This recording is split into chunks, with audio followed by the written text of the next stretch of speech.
Is rated TV MALSV. It contains strong language, violence, and nudity. It is intended only for mature audiences. Viewer discretion advised.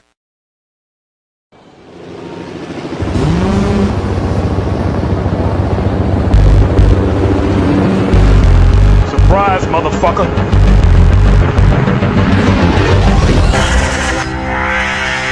When I think of asses, woman's ass, something comes out of me. What the fuck was that?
I don't know.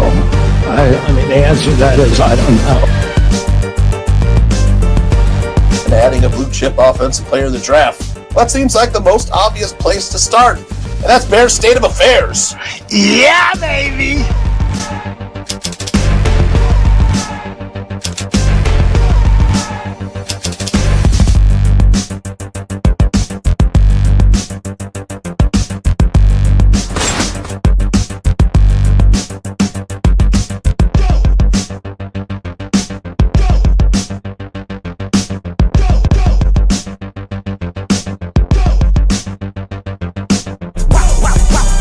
That fuck 'em up. Wah, wah, wah, wah, wah.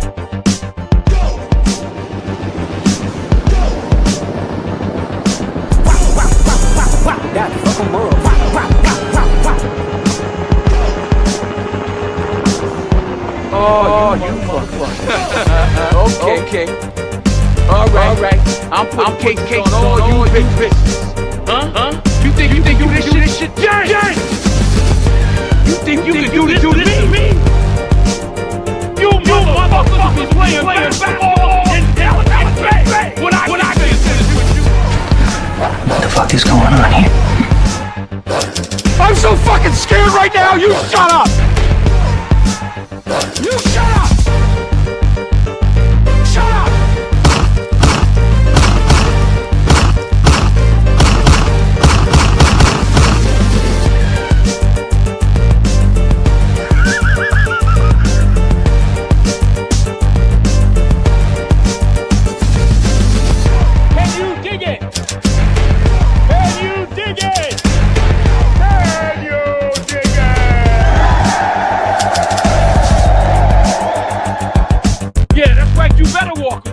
Go and walk away, cause I'ma burn this motherfucker down.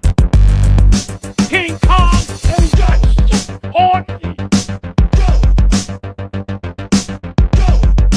Where the fuck you get off talking to people about me behind my back going over my head? What people would you think I wasn't gonna find out?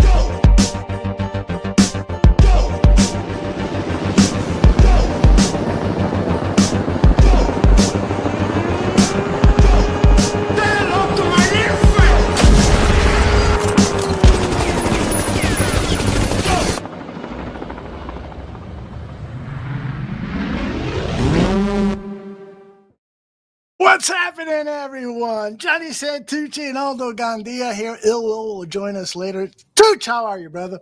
Doing good, man. I went to my family and I like going to the thrift store, get the girls' clothes and stuff. And I scored this Bears polo, man. Ooh, that is nice. As soon as I find the Bears stuff, I grab it, Absolutely. That's all I look for when I go to those places. I'm just looking for Bears gear. Is that embroidered? Is the Bear logo embroidered? Yep. Wow, It's like a that patch. is super nice. $9.99. Nice. Yep. I bought this one. It's Bears in Spanish, also. Yeah. Nice. And I bought that for $16 online. Nice. So not too bad.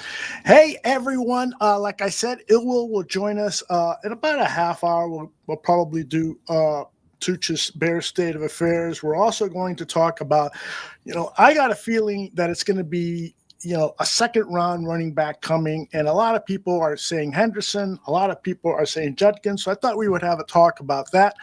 We also, I want to discuss trade down possibilities, and I found one scenario for us to discuss.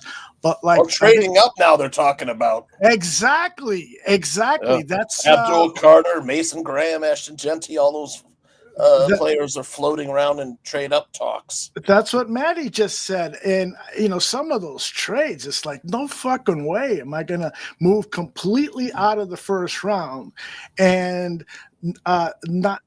trade a second 2 picks to get 2 back, so it's just ridiculous. Hey man, we got somebody that just joined us backstage. See him take a slug out of his bottle of whiskey. It's got to be whiskey. If it's not whiskey, I'm going to be really pissed off. There he is. My man, ILLWILL. How are you, brother? I'm good, and you? I'm good, and you? It ain't whiskey, not yet. Okay, we'll get you there. We'll definitely get you there. Hey, should we refer to you as ILLWILL, or would you prefer Roy? Either one. People call me ILLWILL. Some people call me Roy. It's all good. Right. Same person. Tell me the genesis of ILLWILL. How'd you land on that moniker or nickname? Oh well, that's interesting. Well, a lot of people know that I was in the United States Army. So once there was this bar fight, we attempted to get jumped, and I said attempted, and I had some boxing skills, some martial arts skills, so I kind of took care of a lot of local gang bangers, and they started calling me ILLWILL because of that. I love it. That is good. Well, we'll hopefully get to hear a little of your ILLWILL as we talk Bears football and movie scenes and what have you, whatever comes up. Hey, what's going on with Three Kings of the Midway? I haven't heard a broadcast since late last season. You guys on hiatus? Yeah, man. Life. I don't have none of my podcast equipment. I moved. I changed careers. All kind of stuff, man. So it was a lot of just personal stuff going on, and I understand. Podcasting wasn't. And the Bears sucked anyway, so it wasn't like. Yeah. we set it off by late October. We set it off. We set it off. And just keep saying they suck. They suck. They suck. It was kind of like. I was like, I don't got time for this crap right now, bro. I'm like, I still got boxes in my house, So that's it. It's one of my favorite Bears podcasts. I hope you guys are back stronger than ever this upcoming season. We're gonna be back. For sure. I wanted to have Roy on because he's a great follow on X, and I really love his sense of humor, and I love he'll slap the occasional Bears meatball fan down in a fun way. Love it. It always cracks me up. There's so many changes going on with Bears in this offseason. I mean, last season we had the first time ever where the team fired a coach mid-season. I know. And, half or most of all the Bears fandom wanted him gone after the first season. Yeah. Myself included. To me, he's the worst coach in Bears history. We had two of the longest losing streaks in team history under his watch. But I wanted to get, we'll get into Roy's views on everything: free agency, Caleb Williams, Ben Johnson, all the stuff. Matt Eberflus getting fired, the Bears mutiny last season. So I'm excited. Yeah. Roy, what is the one thing that you are most looking forward to in the 2025 season? Is it something like hopefully, I'll say this in quotations, inevitable progression this team is going to have? Is it a particular player's growth? Is it that you feel strongly we're going to make it to the playoffs for the first time in years? What do you got going on in your mind? And I felt this way. You can't cry with spilled milk, right? When I figured the Bears are going to draft Caleb Williams, I used to say this all the time: fire Matt Eberflus, right? There's no damn reason to do. The Bears had this thing where they get the QB, right, and then they keep the old offensive coordinator, old coach, and then they fire him, and then they bring in a new one. I was like, I didn't want that to happen. So we were always saying, fire Matt Eberflus if you're going to draft Caleb Williams, right? Screw everything. But now we're doing that same thing where we fired the head coach, and now he has a new head coach. So the hope that I have is that I think Ben Johnson is actually good at his job. So it wasn't like when we hired Matt Nagy and we were trying to like convince ourselves that he can be the QB guru, or Mike Martz was past his prime with Jay Cutler. And, Nagy never really liked Mitch, so we finally might have that QB and the offensive coordinator at the same time, and then just let these guys grow for the next 15 years. We can have our own Pat Mahomes, Andy Reid. We can have our own. Exactly. Yep. That's the most exciting part, is that I'm like, oh, Caleb Williams is actually good. I know people said he didn't have a really good season, but for Bear, he threw for like 3,500 yards, 20 touchdowns, and only 6 picks. That's like the best quarterback season I've seen, ever since Eric Kramer, right? So, as he did as a rookie behind a crap old line. So that's the biggest thing I'm looking forward to. And then finally, Ryan Poles invested in the offensive line, not like drafting a bunch of guys in the 6th round and saying maybe this guy has traits, like going and getting Toney, going to get Jonah Jackson, going to get Dahlman. And we already got Wright. And I hope it, I know everybody wants Genty. Hopefully he falls, but just finish the job. Get us a left tackle, right? And just have one of the best offensive lines in the NFL with a young quarterback with offensive mind. And that, to me, that would be like a dream as a Bear fan. And now that I'm like free to travel, I can actually go to the games. I would love that to be like, finally, I can come down to Soldier Field and tailgate with you guys and see a good football team. Yeah, that would be great. I got one more question, and then we'll go to Tucci's Bear State of Affairs. Roy, it's an essay that he does. He just knocks it out of the park every single time. But my other question was, last season, it started around October. I started to get really down on Ryan Poles. I was a huge Poles proponent because I agreed with what he was doing. Tear it all down to the ground. But what he did in developing the team is that he bypassed quality offensive linemen in the draft and in free agency so that he could address other areas of need. I understand that he was handed a big pile of shit, but he did the right thing, but he just made certain mistakes.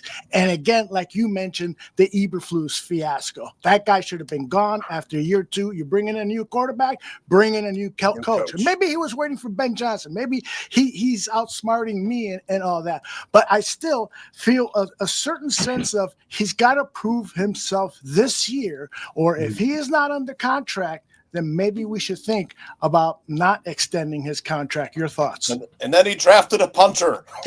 Oh, man. Yeah, in the 4th round.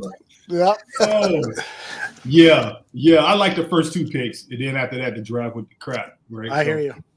Yeah, I feel the same way, man. Is that it always? And I gave him the benefit of the doubt initially because I was like, hey, this guy played offensive line, and Cunningham played off. They know more than me. So I'm going to defer to them. And it didn't work out, right? It was just like, okay, man, are we going to, invest in offensive line? And it was like no-brainers that people on the market and draft, we didn't draft. The only person that we got was right. So, yeah, it is. So I think that's what caused him to go that hard this offseason is because they had to do something. And I saw that somebody said that he redeemed himself by Ben Johnson. And then it could.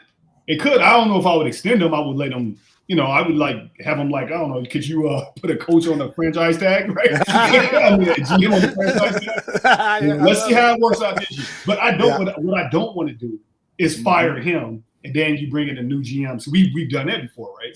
Yep. Yeah, so we done that before, and with Lovie Smith, and then you brought in Phil Emery, and then Phil Emery really didn't like Lovie Smith, and he went 10-6, and you fired him anyway. So, right, yeah, I hear you. You know, it's the whole out of sync thing that you said in your first response is so true. This team, and it's happened for decades now, that this team just doesn't think the way normal business people think, which is if you're going to break shit down, let me start at the top and then let the guy that I'm bringing in at the top hire his GM, who hires his coach, who that guy hires his assistant coaches. We're all in sync, and we all have a plan about how to build a team: quarterback, offensive line, defensive line, blah, blah, blah. And this organization, and I blame that on George McCaskey, because he keeps going up there looking like the humble idiot. You know, I don't know anything about football. I'm just a fan. Yeah, you know, you're the fucking CEO, chairman of a fucking Chicago Bears. His whole life he's been around football, right? No shit. He's just trying to skirt the blame. But hopefully it's all going to be pleasant. And, you know, if it's not, man, I might just, I don't know, read all summer, not watch any fucking football or something, man. I'm getting pissed. Tooch, are you all ready for your Bear State of Affairs? Yeah, you know, there'll be plenty to talk about after it's over. So, I mean, plenty of topics in there. All right. And it's a gift that keeps on giving, the Bears news. Right. I know, man. Right. Hey, real quick before we start, Roy, I've been playing around with AI music, and you know, so I went to try to do a new theme song for Tooch's Bear State of Affairs. This is the first iteration that came out. It's time for John's State of Affairs.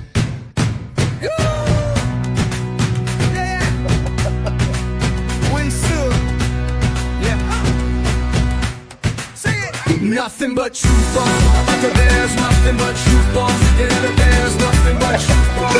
There's nothing but truth bombs. It's actually kind of scary, dude. Yeah, really. So, right, I figured, you know what? Maybe I need to write some more lyrics, because he kept repeating that truth bomb for like 3 minutes. So I came up with this one. It's time for John's Bear State of Affairs. He got nothing but truth bombs about the Bears.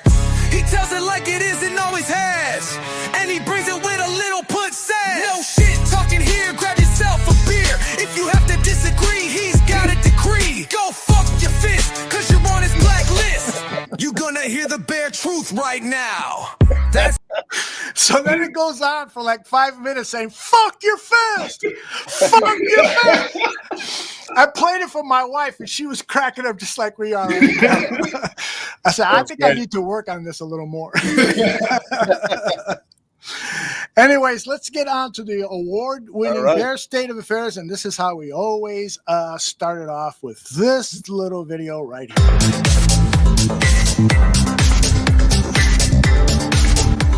Everyone on this show's a dog and a loser. Not John. He's the best, except for me. Except for me.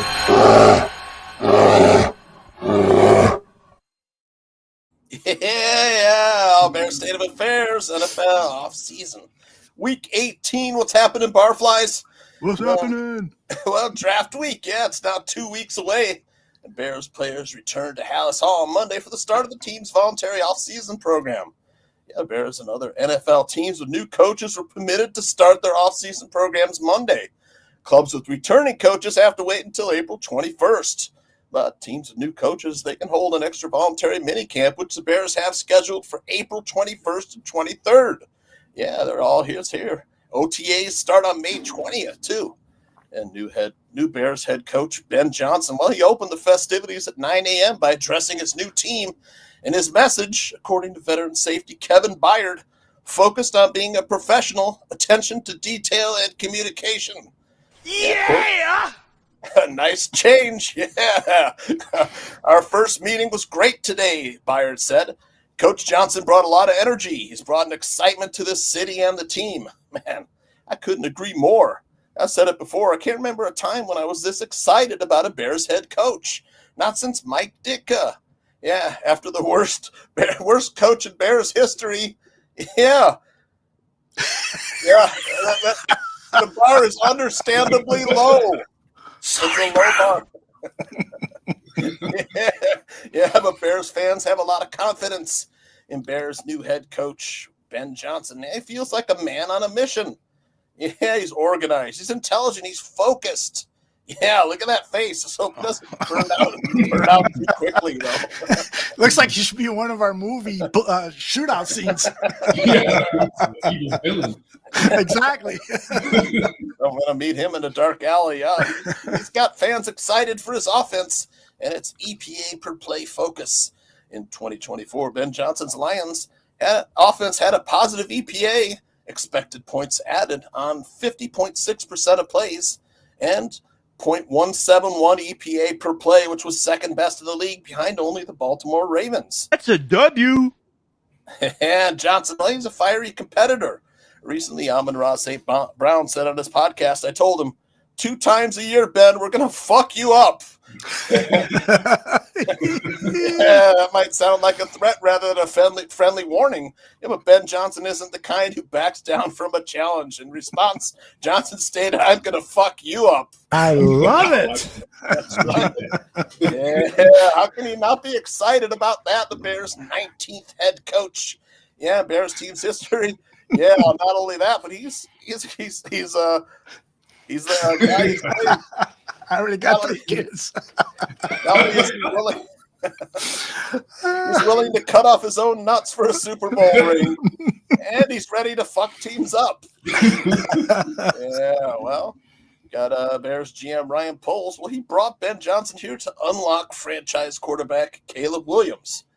Yeah, and after all, Williams will be working with his 3rd head coach and 4th offensive coordinator, just his 2nd season in the league. No Bears. Exactly. Business as usual, yeah. Yeah, but Caleb, he's happy, and so far he's buying into the Ben Johnson plan. He looks happy and energized and excited, but make no mistake, Ben Johnson's going to push Caleb Williams this offseason. Quote, everybody loves a challenge in this sport, Williams said. It's one of the great things about the sport. Every day is a challenge. And Williams understands that he needs Johnson to push him this offseason so he can take a leap in 2025 at the sport's most important position, a position the Bears have historically had little success at. And speaking of success, yeah, Bears defensive tackle Gervon Dexter arrived at Halas Hall looking slim and trim. Yeah, very slim. Yeah, sparking speculation that he could be playing some defensive end this season. Yeah. Remember last season when he told us the one thing that he felt was holding him back from getting in top physical shape was? Yeah, his mortal enemy. His mortal enemy, the honey bun. Yeah. Who would have thought it was that easy, Roy?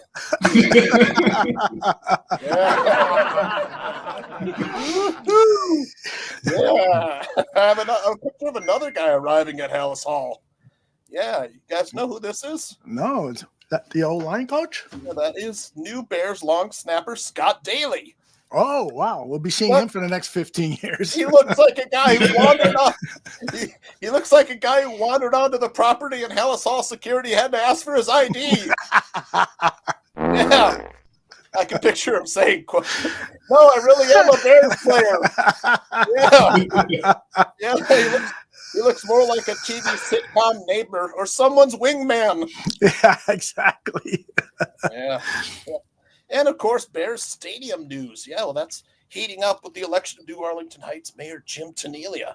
Yeah, Tanelia said he will hold the team to its pledge not to ask for taxpayer money for the stadium itself. Yeah, good luck with that, Jim. Exactly. Yeah, but he acknowledged that state money would be needed for roads and other infrastructure on the 326-acre plot, plus configurations to the interchange to State Route 53. Mm-hmm. We'll just have to see what that ask is. He says, I wish Jim best of luck. Yeah. And Bears team president Kevin Warren has talked glowingly about the team's Arlington Park property, while also flirting with other locations, including on the lakefront. Warren said the team could really build something special there in Arlington Heights, though, and a new stadium could finally see Chicago hosting a Super Bowl. Yeah, as well, rumors surfaced this week. Yeah, about the Bears and Bengals sharing a stadium here in Illinois. Shut the fuck up. Yeah, the speculation being that the Bears and Bengals could, in theory, come together and pay for a stadium in Chicago. The Bengals are less than 3 months away from the expiration of their lease at Paycor Stadium in Cincinnati. And the idea, in theory, is that both the Bears and Bengals in Chicago, in 20 games in the new stadium, ideally that would be enough revenue to where the stadium would pay for itself. Yeah. Let me break this down for you, Aldo. Thank you. I don't even let my wife drink out of my Bears coffee mug. No way are Bears sharing a stadium with the Bungles. No fucking way. The Bears do plenty of bungling on their own. Yeah. Well said, brother. Yeah. Plus the Bears just raised their ticket prices. Jesus. Yeah, they're now the 6th highest ticket price in the NFL at $176 per ticket on average. Wow. Trust me, with the ticket prices at an all-time high and the franchise's value at an all-time high, the Bears can afford to finance their own new stadium complex. Plus, Bears hype is at an all-time high. Yep, with Caleb Williams and Ben Johnson here. But, like Jaylon Johnson says, hype don't win you no games, and that's Bears state of affairs, man. Well done.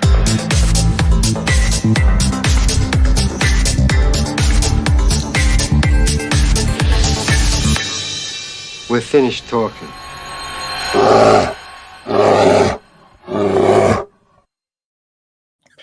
You know, Mike Florio is so full of shit for him to write something like that. He's got nothing to report, so he says, "Oh, well, the Bengals need to stand, the Bears need to stand. Oh, they get together."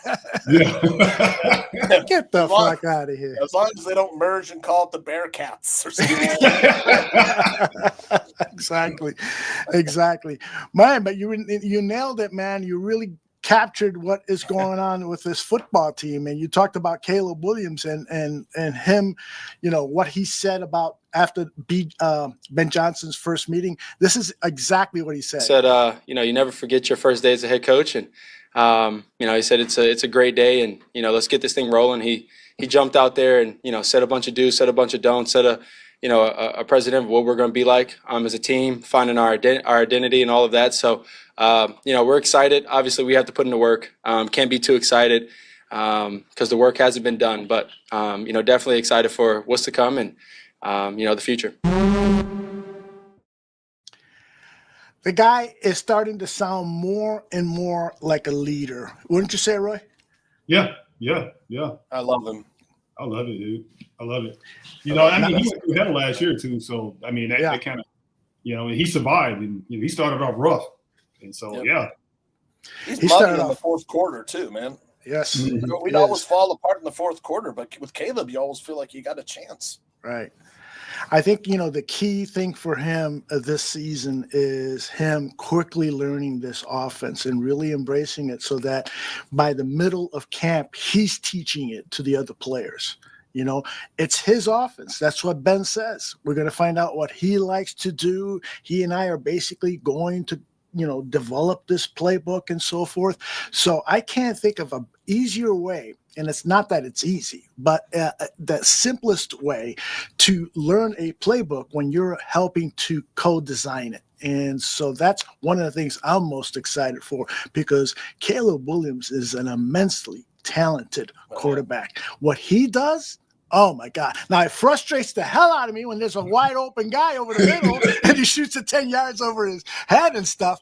But then he starts running for his life and he shoots a ball 40, 50 yards downfield right on the money. It's unbelievable. He's what we expected Jay Cutler to be.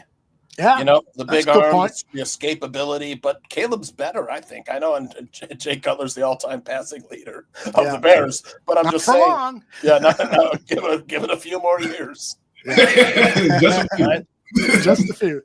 That's all it will take. That's all. Roy, what would you like to see Caleb get in the draft that could propel him to, you know, a top-tier quarterback? Well, you know, I kind of tipped my hand, but of course, you know, I want trenches, right? But I understand value, right? So maybe Will Campbell's not there, Membo's not there. I don't want the Bears to reach either, but maybe a guy like Tyler Warren is there. I don't think Genty's going to be there. The way it's looking is like the Raiders going to be out, right? Right. So if you get a guy like Warren from Penn State, and then you can run the 12 personnel, I think Ben Johnson can do some creative things with that, and another running back in the second round, probably, you know. And, and if you can get the left tackle, maybe Braxton Jones works out. I don't know, maybe Kieran works out. But I think if you can get something like that, then you can really be cooking. If you get another weapon, because I like Rome, even though people are down on Rome. I don't know why he was the third option, right? So I'm still high on Rome, still like DJ. I think Swift is a good running back out the backfield. Everybody knows I'm a Cole Kmet fan.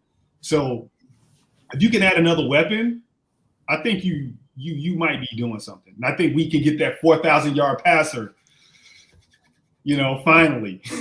That would be nice. I think we talked about the past few shows, getting blue chip players, Yep, there you go. We're a little short on blue chips. Yeah. And the draft is short on blue chips as well. There really aren't many. They're like Ryan Poles and Greg Gabriel and Ben Johnson. They've all said there's a few concentrated at the top. And then from about 10 to 70, there's good players that, could be, blue chips, or like Greg Gabriel says, purple chips, halfway between blue and red. And it's a good thing, because the Bears have 4 picks in the top 72 picks. So they have a chance to get some quality players in there. But I can't help thinking I can't see DeAndre Swift retiring in a Bears uniform. So, of course, I see the Bears drafting a running back. I think it's probably 99% chance that they are getting the weapon that Ben Johnson needs to run his offense. So what do you think is the top need for the Bears this season, if you had to maybe take a guess at the top 1 or 2 or 3 needs of the Bears? Me, man, I'm gonna go edge. I think we desperately need another pass rusher. Pass rush, yeah. I like Dale, but I don't know if he's like a dominant pass rusher. Like, we haven't had that since Khalil Mack and Akeem Hicks. Yep. So we need another pass rusher, and then I would say, because I'm not, on Braxton, I would say tackle, and then of course, and I think we need a running back. We needed a more dynamic player out of the backfield, and those would be my 3 biggest needs for the Bears. Let's listen to what Caleb wants out of this draft when he was asked today. At first, he said, there's people higher paid or paid to do that job, and then he went on to say this. I think we'll be trying to go for the best player that we can get, and you always want to be in that position. That's something that I've kind of learned about and hearing from the vets and things like that, and just been around this past year.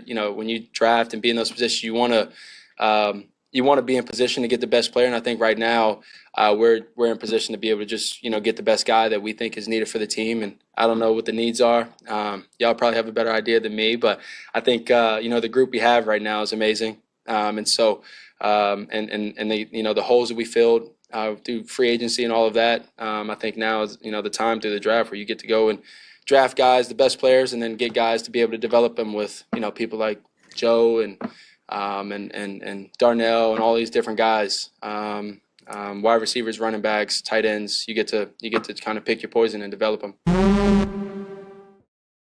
A 3 new offensive linemen smile. Right? Exactly. Exactly. It's like somebody gave him for Christmas a bulletproof vest,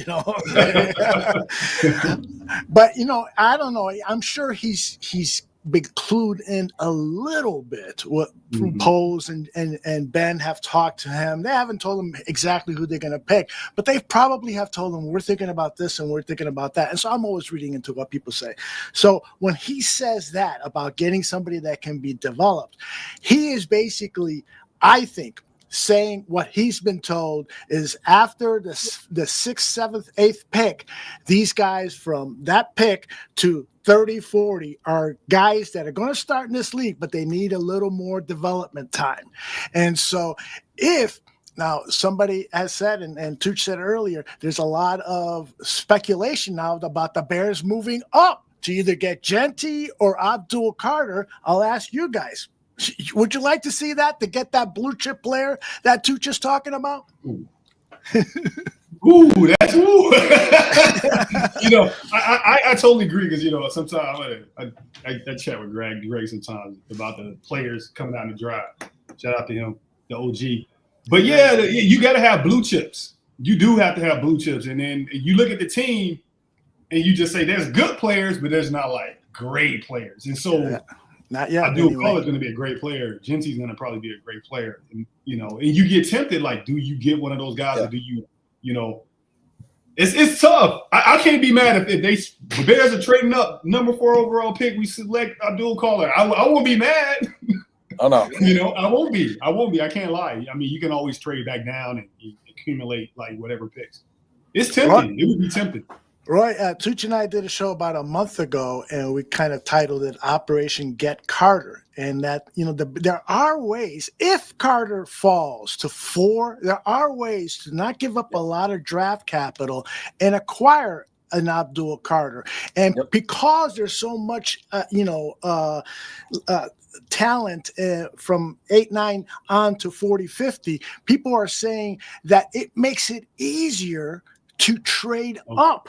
And so, hell, if the who's picking 4th, the Patriots, if the Patriots say, okay, we want your number 10 pick and number 39, and then a 5th round, 4th round, 3rd round pick from 2025 or whenever, I'm seriously thinking Abdul-Kader, come on now. Come on. Suit up, brother. That's a 10-sack guy right there. Yeah, exactly. I hate to trade away draft capital, but, man, got to do it. Got to do it. What do you think, Tooch? I'm kind of torn between. I love the idea, but it's also going to hurt me with losing the draft picks. So there's some pleasure, there's some pain. Yeah. So, I mean, would I trade up? Yeah, I mean, like I still think we need blue chip players, and Abdul-Kader, of course, would be a guy that other teams have to game plan for. With that 4-4 speed, the strength, the length, the pass rush moves, and the Bears have had a lack of pass rush in the last season, especially the wheels kind of came off there, of course, and I'm not so sure the players didn't kind of lose interest playing for Eberflus, after a while. And then, of course, I love Ashton Jeanty. I think, it's like there's the tier. He's a here. Then there's a gap. And then there's, some other players who are really damn good players. But like I said, Ashton Jeanty, he had similar stats to players like LaDainian Tomlinson and Derrick Henry. And he might be that rare player. I haven't seen a running back prospect this good, since Saquon Barkley, I think maybe. But again, there's a ton of running backs in this draft. It's just Ashton Jeanty might be the guy that Ben Johnson's whispering into Ryan Poles' ear. I got to have this guy. Trade up for me, whatnot. Let's get a guy that other teams are going to have to game plan for and make my offense go. Tooch has been pounding that table, Roy, for Ashton Jeanty now the last 3 shows. He really He's good, has. man. Like, you notice the difference. I watched him and all the other guys, and it's like, they're good, but they're lacking something. He's good. He's 40% missed tackle rate. His like 5.5 yards after contact, the elite contact balance. He rushed for 2,600 yards. 1,800 of them were after first contact. And that's like unheard of. Roy, explosive plays as well. I've been a happy heterosexual now for 55 years. I'm 66 years old. And once I started discovering sex, I go, but then I saw this guy. And I'm like, holy cow, what the what they feed that boy right there? Jesus. Oh my God. That guy is a Marvel superhero. And just the way you see him play on tape, and then you see him in his shorts. You gotta draft them first overall. I say, holy like back in the day, they used to draft running backs first overall. Yeah, exactly. You put him behind that old line, he might get. He's definitely gonna get 2,000 yards from scrimmage. Easy. It would take a lot of pressure off of Caleb Williams, in his second season. Absolutely. We saw how that's CJ Stroud trading up for a running back. Yep. That's ballsy. We got to avoid that sophomore slump that quarterbacks seem to have. It's like CJ Stroud last year, and even they went out and got Joe Mixon, and he still kind of slumped a little bit as other teams kind of figured out how to stop CJ. But Caleb Williams, he's in the fourth quarter, man. He's just unstoppable. His stats are incredible. In the red zone, his stats are great. And I love Justin Fields, but there's no comparison as far as like keeping a play alive and making the play that'll win the game. Mm-hmm. Absolutely. He beat the Packers, man, and we should have beat them twice. Yep. I don't think Jordan Love is that good. No, I've never been there. Everybody knows. I call him Beige Andy Dalton. So Beige Dalton. I love it. I'm light skinned, so I make up profile. We've been talking about leadership and how important it is, and so and everyone in America and probably around the world knows the importance of having a strong leader. You know, in work, with family tree, and so forth. Roy, you were in the military, so you probably know more than most. You know, that if you got a strong leader, that you're going to respond beyond what you think you're even capable of.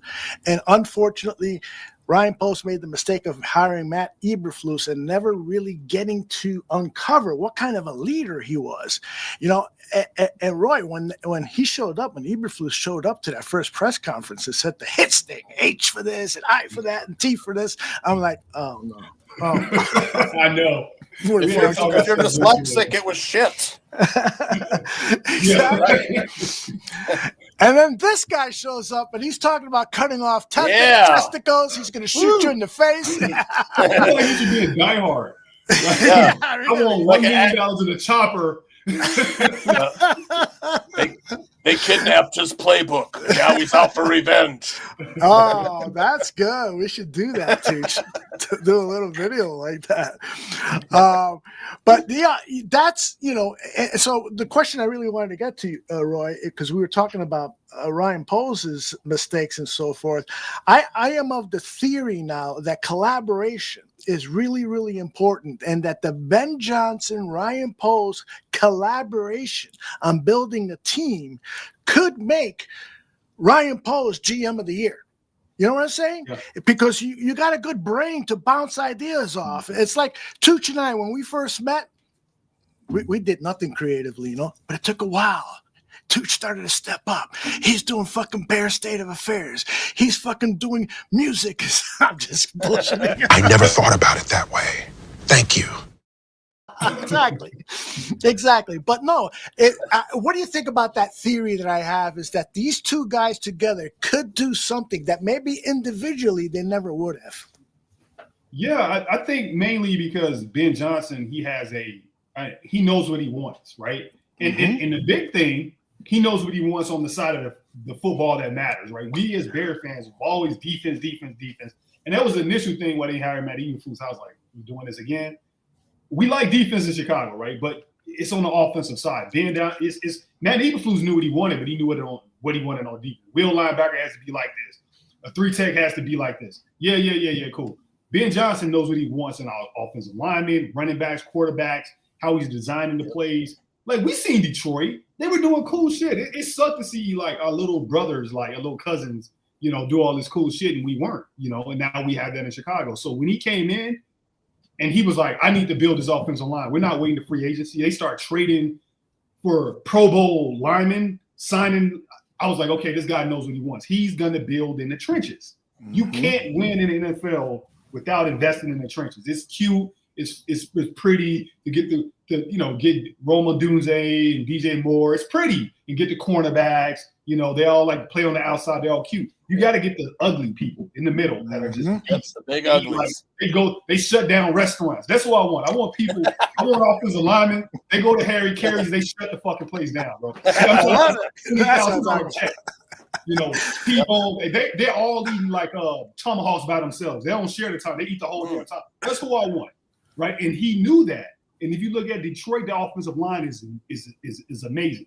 And that's the key to their success. And when I saw him come here and they did that, that's what gave me faith. Because I've been screaming this for like the last 5 years, right? Since Ryan Pace, we need to build in the trenches. We need to build in the trenches. And they never did. And they finally did it. And I'm just like, is this real? Joe Tooney? Are you serious? I'm like, this shit ain't real. Yeah. So that's what gives me faith, is that they're going to actually build, like have infrastructure, have a foundation. And that's probably what gives me the most faith out of that combination, because they did it. I would have never thought they'd have got Joe Tooney. I would have never thought in a million years it was possible. And they did it. I love it. I love it. I guarantee you that Ryan Poles took a look at the draft and said, there really isn't. It's not a good offensive lineman draft. Next year maybe a lot better. And he went out and got his guys in free agency and traded for 2 guards, and signed Drew Dahlman for the center position. Because he knew, it's really not that. If you're going to draft an offensive lineman, it's probably going to be a developmental guy. Now, the big question is Braxton Jones's ankle. He suffered a fractured ankle. And that's a fairly long recovery for him. And not only that, but they want him to put on weight. And the guy can't even do anything. He's been sitting on his ass. He just had his walking boot out, I know. And then they've got a kid. Braxton. Yeah, and then they've got another kid who was an Ivy League offensive lineman, a local kid. He's got a lot of good physical qualities. And I went back and watched some of his play. And against the Commanders, he didn't play terribly. There was some real promise there, I thought. I know that game was the game where the wheels came off, with the Fail Mary and whatnot. And after that, it was a long losing streak. I think we lost 10 in a row after that. But they may be thinking, hey, we're not that bad at left tackle if Braxton comes back healthy. Karan might take another step. But we still need, obviously they still need to get somebody that can step in there and in a pinch if both guys are injured or playing out. Roy, I got a feeling that Karan Amagaje is going to be the starting left tackle game 1 because this is not a great draft for left tackles unless you think that Will Campbell can play that position, which he did successfully in college, but everybody's worried about his arm length, or you think Armand Membu can move from right tackle where he played fairly well, had great workouts and stuff. You can move him to left tackle. Outside of that, and Josh Simmons, who I wouldn't touch because of injury concerns. Outside of that, I don't see the Bears taking a potential left tackle until maybe day 3. And so that guy's going to need time to develop if he will ever be an NFL player. So I'm thinking it's Karan's job to lose because he's got the head start. He's healthy today. Braxton is not 100%. And the kid, a 3rd-round pick. I don't care who he played against in college. Poles should have seen something in this guy that will give him confidence. What are your thoughts on Karan Amagaje? Yeah, I'm with Chooch. It's not a lot. Like I went back and even looked at some of his Yale stuff. He dominated in Ivy League, so it's like hard to watch. He just kicked everybody's ass. And even when he did play, it wasn't really fair. It's hard to judge him because he missed all the camp and then he just gets thrown into the wolves, jumping from Ivy League to grown-ass man in NFL, right? So even his struggles, I'm kind of like, he did okay, but I don't really want to knock him. But I get it. I still get that feeling like it's still a question mark. Like, do you really want left tackle being a huge question mark? But you're also kind of screwed because there's really nobody in the draft, like you said. I watched Kevin Banks. I was like, I like Simmons, but he's hurt. So now you got 3 hurt left tackles. Exactly. Former that would be Bears. Right? That would be the Bears. No shit. Left tackles. Although former Bears offensive line coach and offensive coordinator Mike Tice said his favorite offensive lineman in the draft is Josh Connerly, the left tackle from Oregon, whom the Bears brought in for a top 30 visit, which again, I said, that probably leads me that they're thinking with one of their 2 second-round picks. Maybe grab him, and then if the wheels come off, like Aldo and I fear being Bears fans, this is my 51st year of being a Bears fan. If the wheels come off like Aldo and I expect they might, then it'd be a nice little backup plan to have the offensive tackle. Yeah, I think, that when you pick an offensive lineman in this draft, given the situation with the Bears, you have to pick one who has at least played some in college, left tackle position. So in that case, like you said, Tooch, if the wheels fall off, then you've got somebody with experience at the left tackle position that you could throw over, whether it's Will Campbell or somebody else. I would hate to see what happened last year is that you got a journeyman like Pryor who played right tackle, right guard, left guard, and then they had to throw him at left tackle because of injuries. Don't want to get into that situation again. Yep.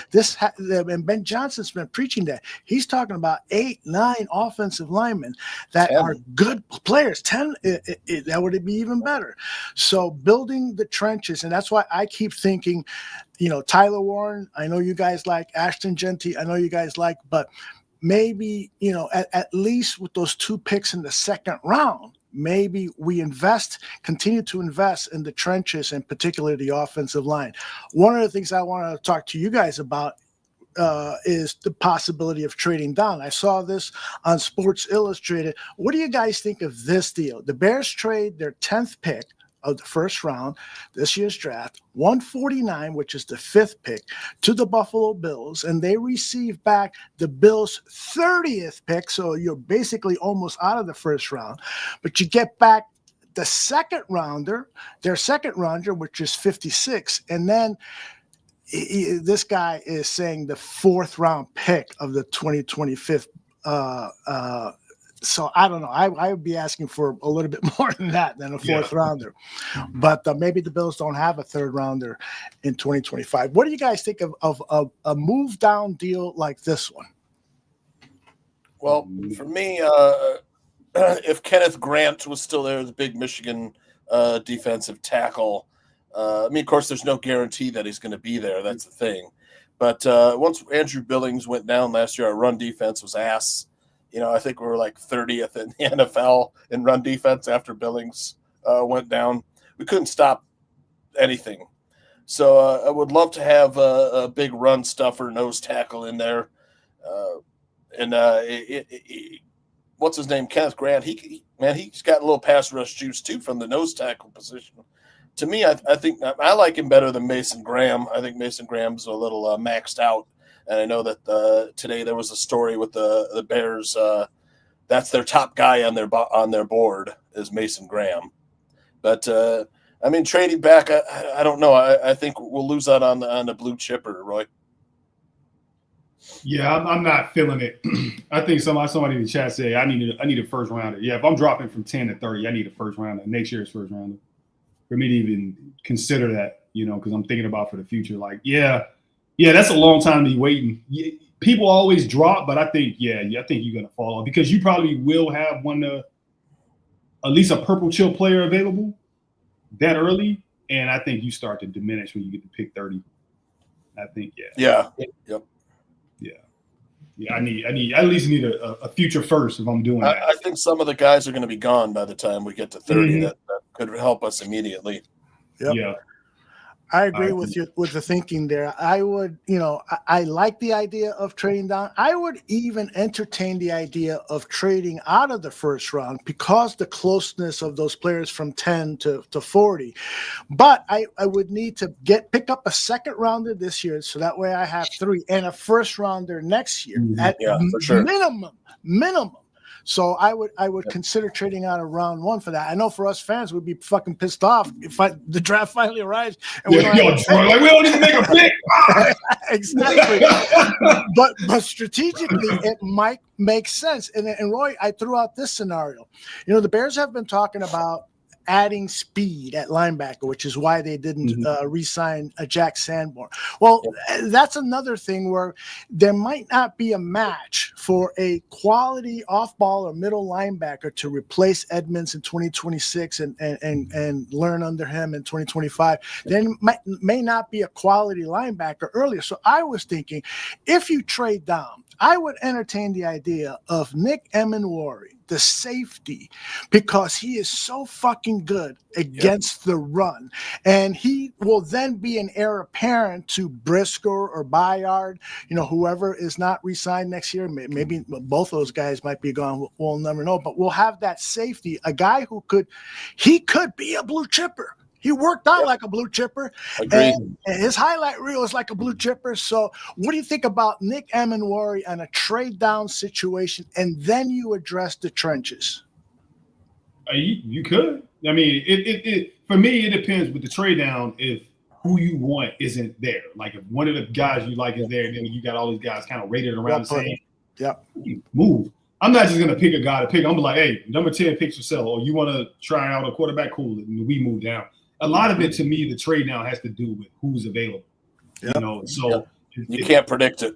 Yeah, you can't predict it. And then they're taking calls, and then boom, you're sitting there, and maybe two of the guys you wanted there, maybe Will Campbell's there, maybe Ashton Genty's there. And you're like, fuck, I'm running to the podium. Mason Graham, I'm running to the podium. You never know. The draft is crazy. You know something crazy is gonna happen in the first top 5 picks. Yeah. You know it's gonna happen. You know, somebody's gonna draft Dart. You know, it's top 5, bro. And that's like we drafted Trubisky, and everybody was like, "The Bears have traded up. We're getting Deshaun Watson," and it was like, "Yeah." We were like, "Who?" Somebody's gonna do something crazy, bro. There's another guy that's like Nick Emenwari, but at the linebacker position, Jahad Campbell. Oh, yeah. I would not mind seeing in the Bears uniform. He's a bit of a possible blue chip player. That would be a guy who could take over for one of our linebackers right now. Totally agree. He did hurt his labrum. He had labrum surgery right after the combine, and so Greg Gabriel thinks he might drop into the second round or late first as a result of that. Yeah. So you guys have. Roy was just saying, depending on who's there. So let me put up the Tankathon's big board. Tell me who you guys like. As if this guy is available at 10, we definitely have to draft him. Like Travis Hunter, some miracle, he falls. Carter at 10, of course, right? What about Graham? Do you like Graham? Yeah, he's a bad boy. I like the other Michigan guy because we just signed Grady Jarrett. Similar body.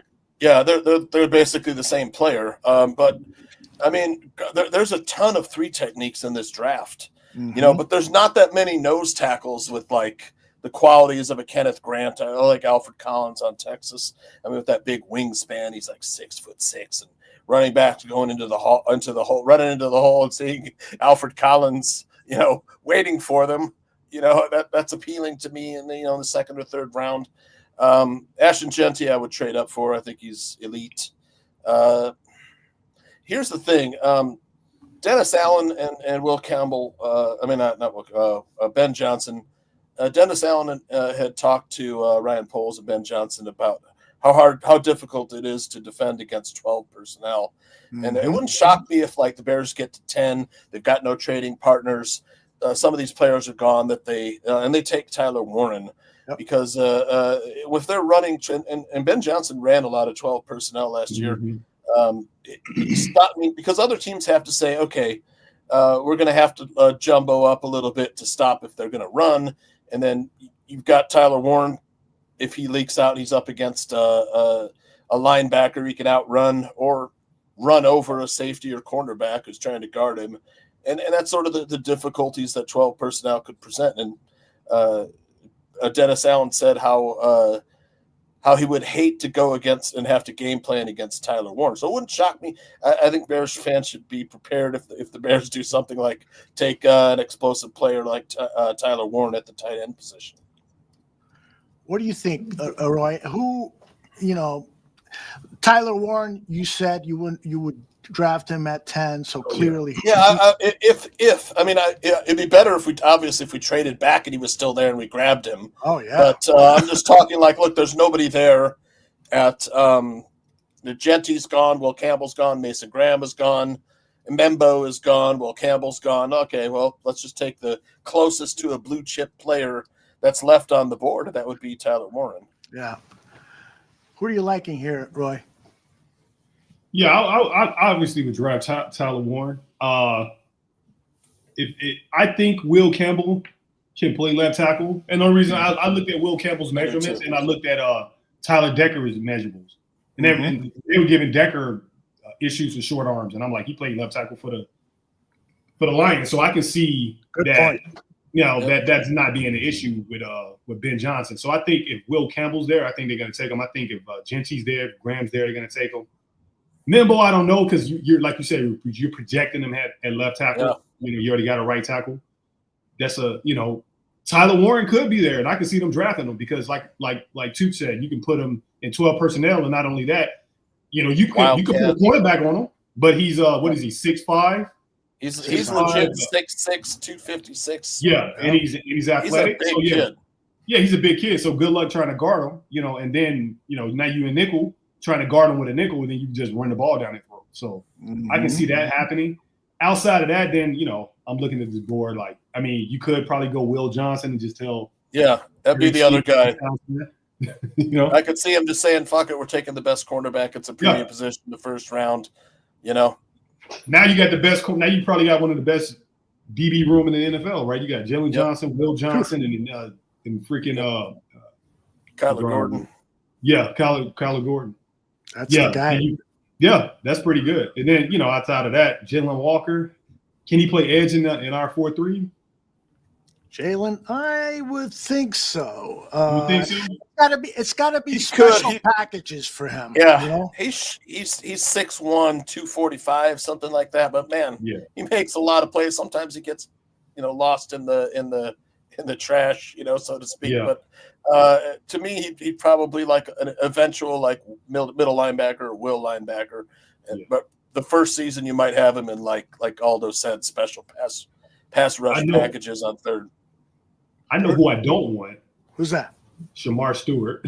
Me too. I'm with you, man. If you want to piss me off, oh God! No, he's all just. You know who he is? He's the guy that jumps out of the pool. Yeah, was Jerry Angelo drafted? Yeah. Oh my God! Oh no, Jerron Gilbert. Yeah, my God. No. Yeah, jumps out of a pool really well. That's Shamar Stewart. But he can't fucking sack anybody. I can see Jerry Angelo and Greg Gable. They're smoking pot. They're like, he jumps out of a pool, though, bro. Right? See, I wouldn't blame them so much if these were weed-induced picks back in the day. You know what I mean?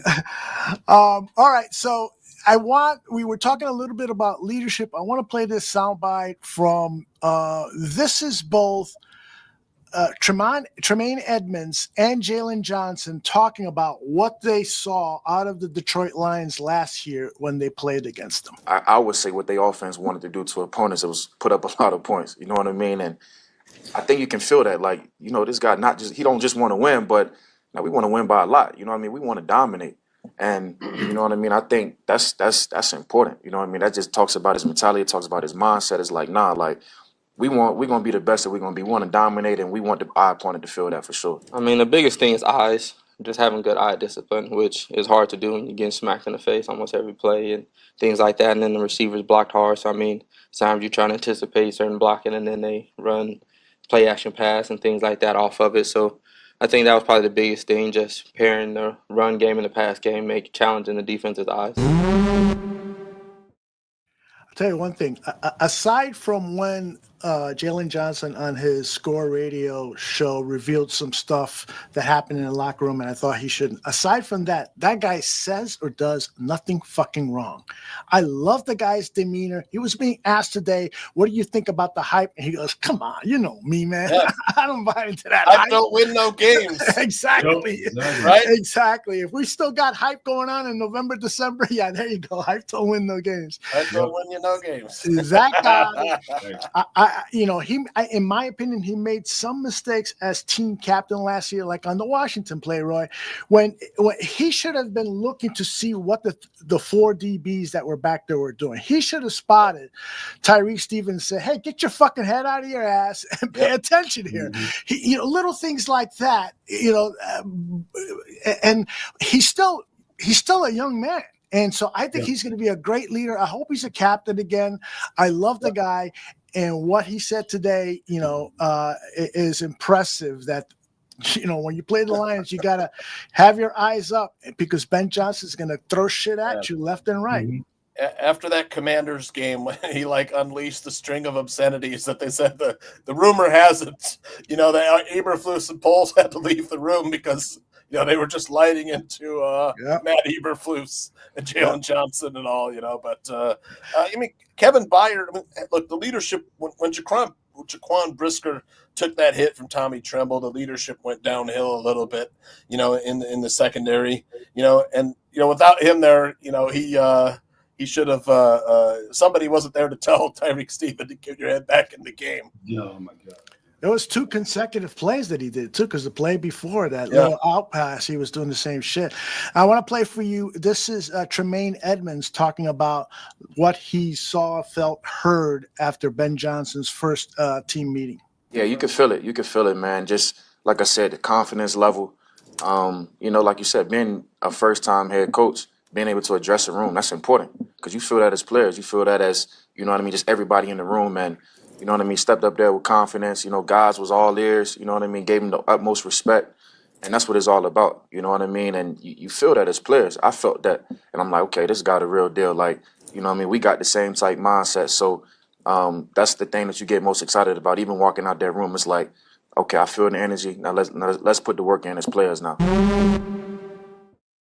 Let me play one more, and then we'll get a reaction. This is Tremaine talking about the first meeting Allen, the defensive coordinator, had with the team. Yeah, I think it was very direct. Understanding where we at as a football team, understanding, how we're going to get there. You know what I mean? Obviously, the message is the message. Like, we want to win now. And I think saying that and being blunt with it is what we needed to hear, because that's our mindset going into it, especially the guys that's been here. Like, we want to win, and we got the pieces to win. And I think knowing that the coaches understand that coming in, it's not like we're going to take the back seat. It's like, nah, like, this is what we got. Now let's put the plan to action. So it's all about the work. You know what I mean? I can tell, just by his energy, his passion, the way he communicated his words, you know what I mean? The tone in which he communicated is all geared towards, now, like, we want this to happen right now. You know what I mean? It don't have to, like, we're not waiting for anything. Like, let's get this thing, let's hit the ground running. And that's what the message is. And you know what I mean? That's what we received as players. And more than all, like, that's what I receive as a player. And, it brings excitement because, we all excited, you know what I mean? And not just that, but it's all about belief, you know what I mean? Belief that we can win now, belief that, we could be special right now. What do you think, guys? This coaching staff starting to give you what? Do you got your graphic up, Tooch, about the penis being erect or some shit like that? Because these guys are talking about the coaches. I'm starting to think, man, my dick can't get any harder. There it is. What do you think, Roy? Are you feeling the same feelings underneath the belt? Yeah, man.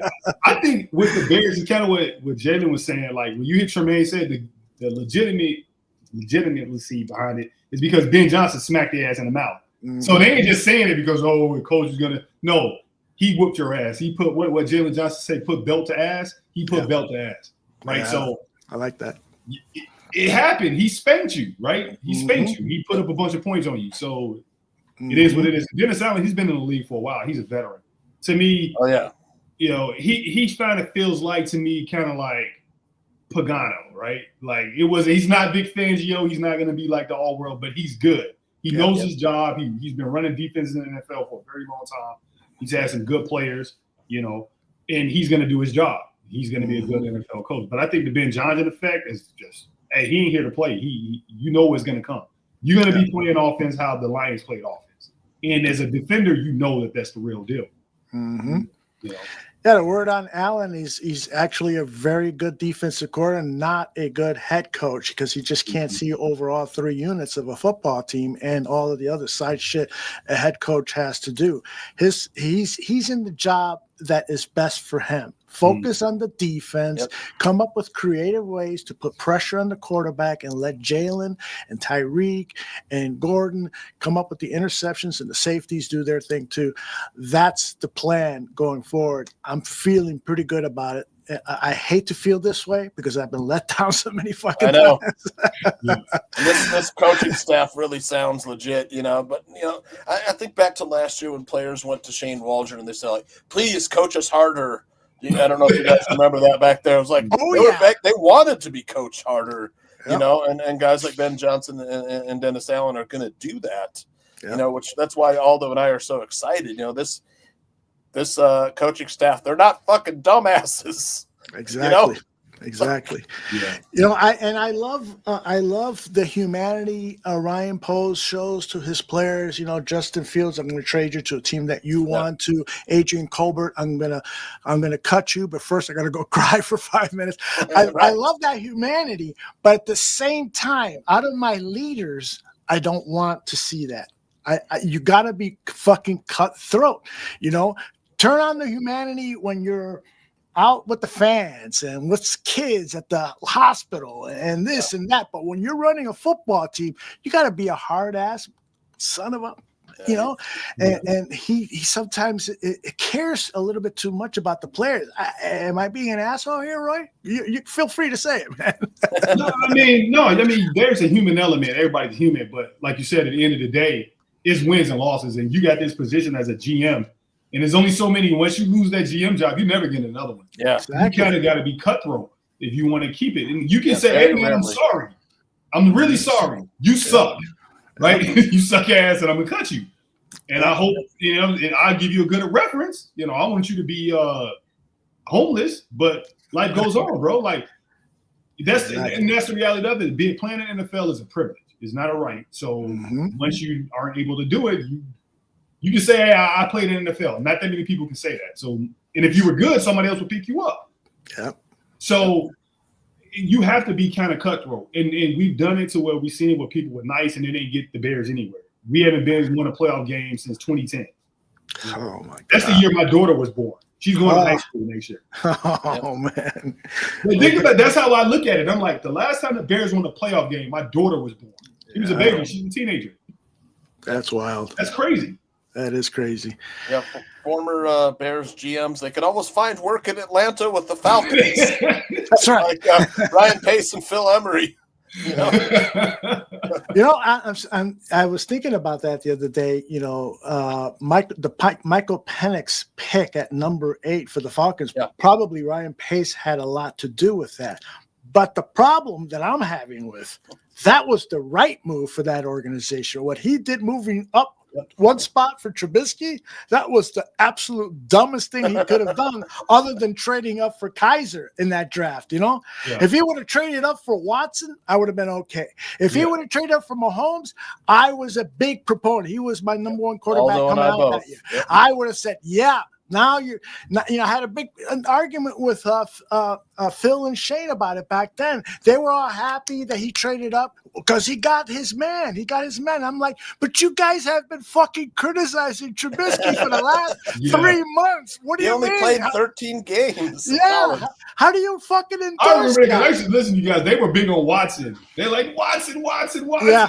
But I get it as a Bear fan.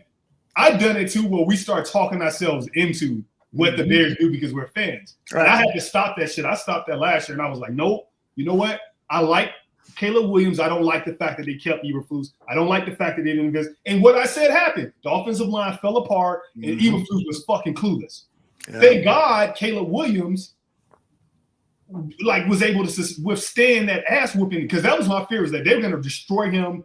And I thought that they actually they were going to destroy him. That is a real picture. Yeah. But think about how many Bears quarterbacks. 68 sacks. Freaking Justin Fields was like that before. He was like the one was like sprawled out. Like they just kick these guys. Yep. Jay Cutler, they just kick these guys' ass, and I'm just like, you know. But he seemed to have come out of it, you know, and that's the one positive. But now I'm just being honest about the Bears. I'm like, okay. I like what you're doing. Maybe we got some issues here and there, and hopefully it works out. But I like the Ben Johnson thing. I like the offensive line.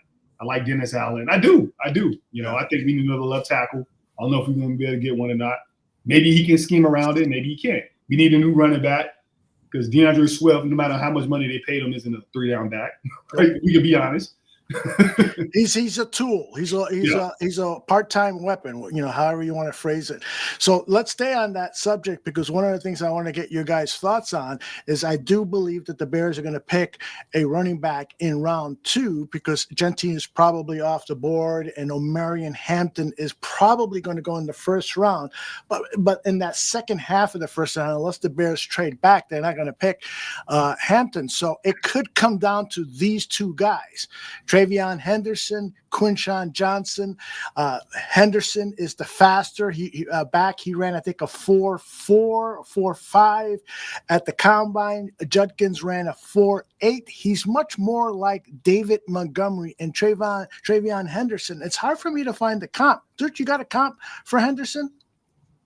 Would he be more like, I don't know, trying to think of who I could compare. He's a guy that does everything well, but maybe not at a superstar level. Who knows? I Maybe think ceiling Jahmyr Gibbs. Okay. You know, maybe like floor DeAndre Swift. Shit, I'll take it. The thing that worries me about Henderson is that he's had some injury history, and he's like, you know, he does tend to get banged up. Yeah. You know, he's not as big as Judkins. Yeah, Judkins is a grown man. He's like 6 foot, 228. And he also ran a 4.4. I mean, they're two different flavors. Yeah. You know, they're both good receivers, both decent pass protectors. Henderson in the open field, he's like elite. Yeah. You know, Judkins is more like Amarian Hampton, the North Carolina running back. They're kind of big bruisers, but Judkins I like better than Hampton. He's got a little more shake for me, a little more wiggle. It's really which flavor you want. I think Judkins is going to take a pounding a little bit better than Henderson. Henderson's a little more finesse, and you know, he's got. I'm worried about the injury. And you know, Henderson, when 2021 and 2022 on Ohio State, he broke out, man. Then of course he was injured. He missed a lot of 2023, and then 2024, you know, he was back and missed a couple games due to injury. But Judkins was there too, and he also broke out. He, you know, transferred from Ole Miss, where he was the dude there. Yeah, you know. But for this season, if you're going to hang on to DeAndre Swift, I would take Judkins. But if you're going to, you know, say, let's take Henderson, you know, and let's save some money, DeAndre Swift, you know, maybe he's out looking for work. You know, I mean, Ben Johnson cut him before, so it wouldn't surprise me. Well, he didn't cut him. He was traded. Or traded him, yeah. Yeah, he was traded. Got rid of him, yeah. By the way, thank you, J2K. You're correct. Judkins ran a 4.48 and Henderson ran a 4.43. So there's not much of a difference in terms of speed, but you know that 0.5 of a second, a lot of people will put a lot of bank on that. Henderson's the home run hitter. Yeah, right. It's on the field. He's got the long speed. Yep. Let's listen to what Brian Baldinger said about Henderson. This is about 30 seconds. And the thing that's interesting about Travion, when you watched him, I mean, yeah, he's going to break this and bust his 4.43 40. I mean, he is an explosive, really tightly wound athlete. He's a good pass protector. You saw him in Texas in the playoff game, taking that screen pass right before the half for 75 yards. He finished that. The thing that's interesting to me, Tom, is, you know, he only had 144 touches this year and averaged over 7 yards a carry. He split the time with Quinshon Judkins. So, like, he's not a lot of wear and tear, even though he's been in the program for 4 full years. The guy was going to take off and fly there. He's running so fast. Oh, shit. Elite speed. Yeah. Do you think he's a 3-down back, Roy? If he can pass block, he can. Yeah. He's a very good passer. That's what I hear. He's actually better than Judkins, despite the fact that Judkins has more muscle on him. This is Bucky Brooks on Quinshon Judkins. And with Judkins, you got a big body banger, 6 foot, 220 pounds, ran 4.48 in the 40. But look, he came downhill. He had a lot of success running the ball at Ole Miss before making his way to Ohio State. And what you like about him, I think he's a natural gap scheme runner. Get downhill, follow the guards, and allow it to take you to daylight. When you put that mix of DeAndre Swift and Quinshon Judkins, you're able to replicate some of the things that you were able to do in Detroit. Fact is, I want both of them. I know. I'm like, I don't know who the hell is big now. I know. Yeah, I'll have to make these decisions. I think Henderson can be an every down back for sure, but he does. I mean, he tends to get the injuries. Man, he's got injury history going back through 4 years of college.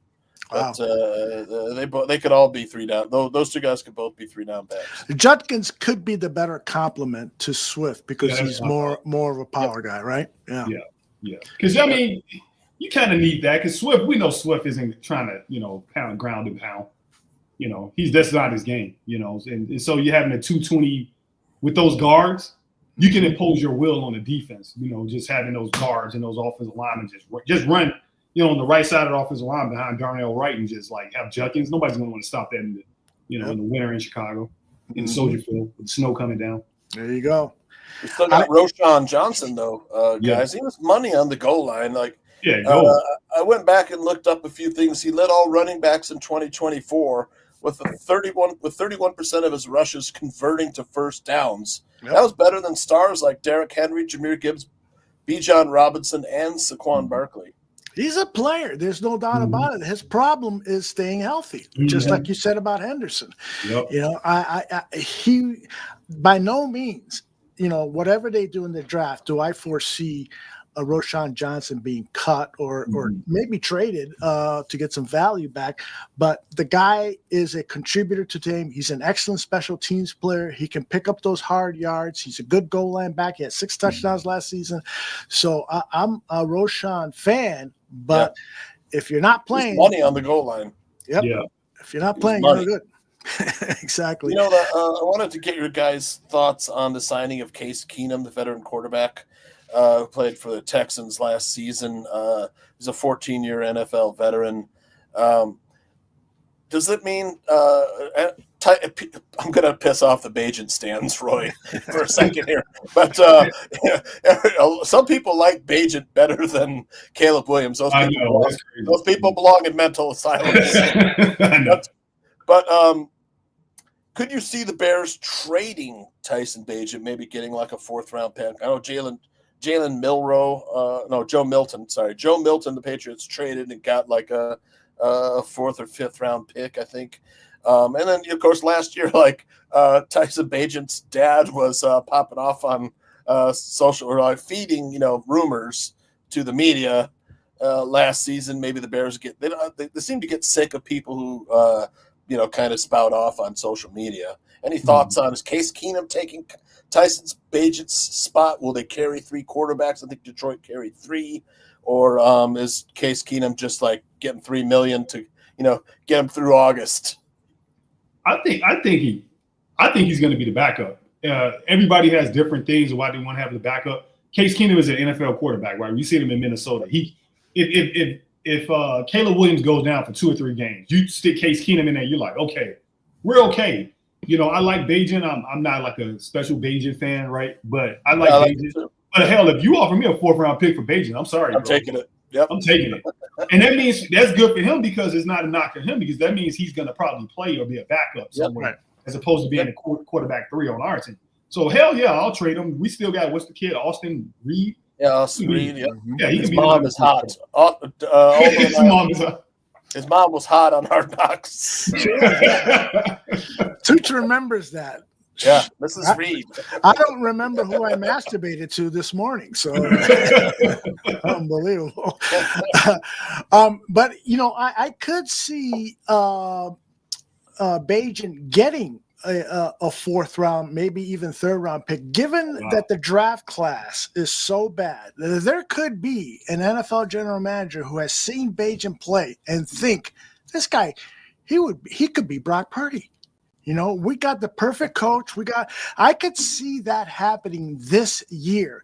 And I think Case Keenum is just there though to be in the locker room and in the quarterback room. I unless there's an injury to either Williams or Bajan, I don't anticipate Keenum to suit up as one of the 2 starting quarterbacks. I don't expect him to take a snap in an NFL football game. He's just there because they have faith that here's a theory that I have.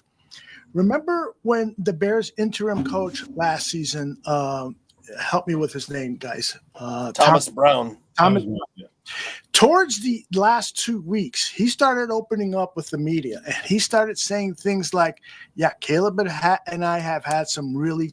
What they like? I never had a talk with him or something. Yeah, well, that's what he said when he got the job, right? Yeah. But towards the end, they were talking a lot, and he was revealing that he had some hard talks.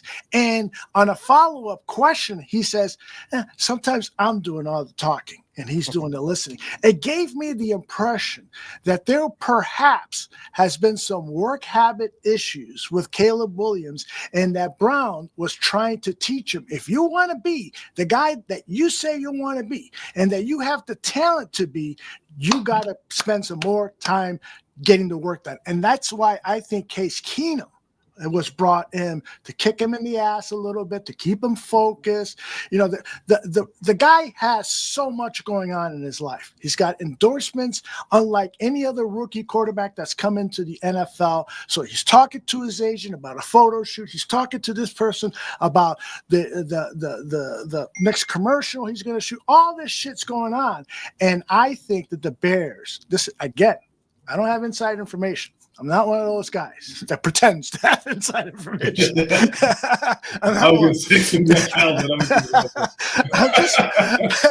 I'm just fucking guessing here that maybe Caleb needed that kick in the ass. And that's why Ben came in here and his opening press conference looked at Caleb and said, it's going to be hard. That's why they brought in a veteran. And, I think this all kind of adds up. Cliff agrees with me. At least he thinks it's an intriguing idea. What do you guys think? I agree. That's why they went and got Case Keenum. They want him to, be that voice in his ear. Mm-hmm. Teach him the work habits. The stuff that he's got to do to make himself great. Yep. This guy could be the best quarterback in the National Football League. He's got the fucking talent. Mm-hmm. Yeah. And he just needs, good coaching, which hopefully he's going to get this season. He needs a good offensive line. Hopefully he's going to get there this season. And he needs weapons. And he's got some weapons already. They might add to it in the draft, but he's already got some weapons. So, man, I hate to fucking feel this way. Hopeful. Did you guys see this? So ChatGPT predicts the 2026 MVP race. That's not this season, but the following season. Okay. The number one guy in the MVP race, ChatGPT predicts will be Caleb Williams. Well, goddamn ChatGPT. Yeah. All hail our robot overlords. Exactly. They're going to be hosting this show pretty soon. Exactly. I know. There's going to be an AI Aldo and an AI Peach. Yes, right. Jesus. All right, guys, we got about 35 minutes left. I wanted to spend a little time, Roy, Tooch and I usually for the last half hour of the show, we talk about movies that we've seen, TV shows, streaming and so forth, share some opinions, say watch this or don't watch that. And so when I was scrolling down your X timeline, Roy, I saw that you had a post about the shootout scene in Heat. This is a portion of it.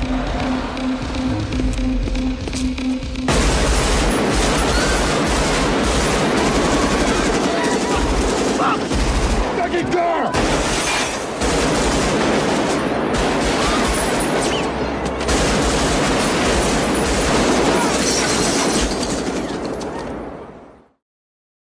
That was fucking music to my ears. All-time great.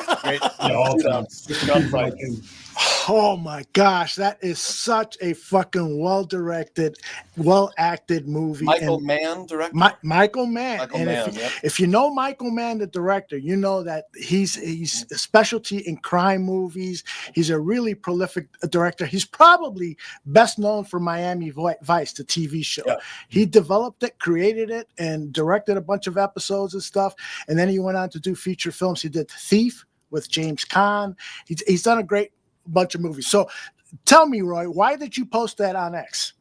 Because that's the greatest shootout scene in Hollywood history. That's awesome. Yeah, that's it. Heat's amazing. Yeah. I need to watch it again. You just made me like, damn, I gotta watch it again. I know. I was thinking about that too. Yeah, I gotta watch the last show. I'm like, had a great cast. The cast was fantastic. Not only they finally did a movie together, De Niro and Pacino. And then you had the late Tom Sizemore, the late Val Kilmer. Man, I forget who else was there. Was it Danny Trejo? I think was in it too. I think so. He was in it. Danny Trejo is a bad motherfucker. You guys know his background? He was actually in jail for crimes he committed, and then he comes out and becomes a Hollywood actor, man. Working in big movies. That guy is scary looking, man.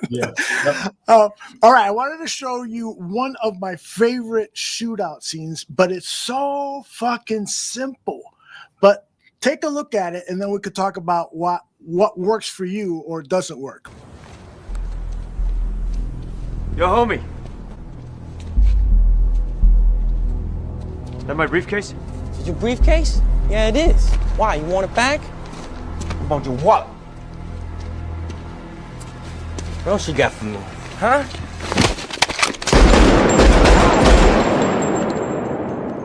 Fuck!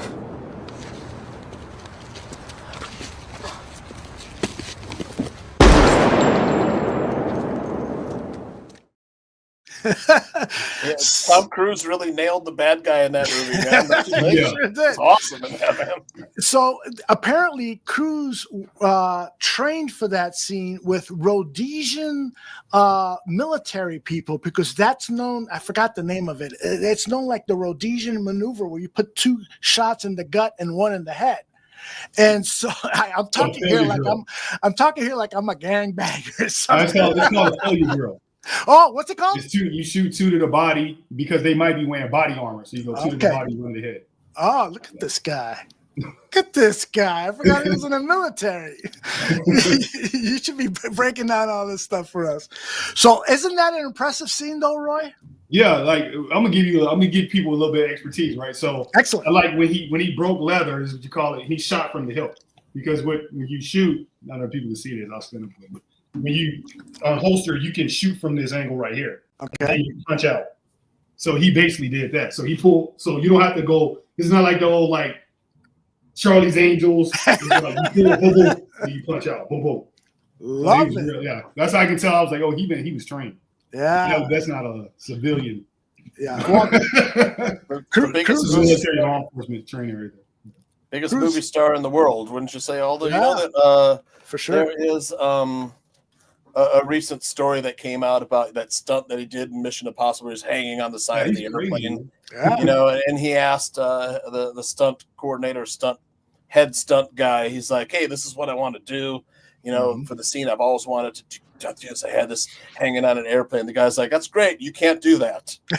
You're a big star." And you know, Tom Cruise is going, And he told Matt Damon, "So I got rid of the stunt guy, this head stunt guy. Had another stunt guy that said I could do it." Matt Damon was telling the story. He said, "That's how I knew Tom Cruise was crazy." Yeah, he's crazy. Dude. He really is. I got to give it to him. You know, the guy is so committed to his action film persona and creating great action movies. Mission Impossible is coming out in a couple of months or so, and he is really, really good. A lot of people criticize him for whatever reasons, but I think the guy is a legit Hollywood the biggest movie star of all.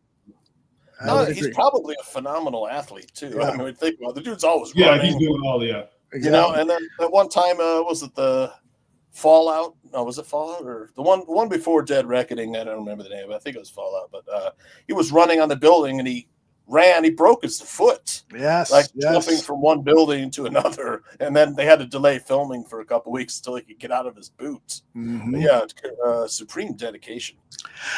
I didn't realize this until just now. That movie, Collateral, was also directed by Michael Mann. So that's Michael Mann. Yeah. Wow. Yes. Have you guys seen Collateral with Cruise and Jamie Foxx? Have you guys seen it? I've only seen it once. I need to go back and see it more than once. I urge you to, because I saw it one time. I said, "Oh, that was fun. That was good." And then when I saw it the second and third time, I started to appreciate it even more and more and more. You know, the ending is a little trite and kind of predictable, but overall, that's a fucking movie. I got one more for you, and then I'd love to hear what you guys have. This is, you know, when we're talking shootout scenes, you got to include a Tarantino movie, right? And of all the Tarantino movies, I'm putting this one number 1, Once Upon a Time in Hollywood number 2, Pulp Fiction number 3. This scene here is a great shootout scene. What would that be? Stiglitz. See auf Wiedersehen to your Nazi boss.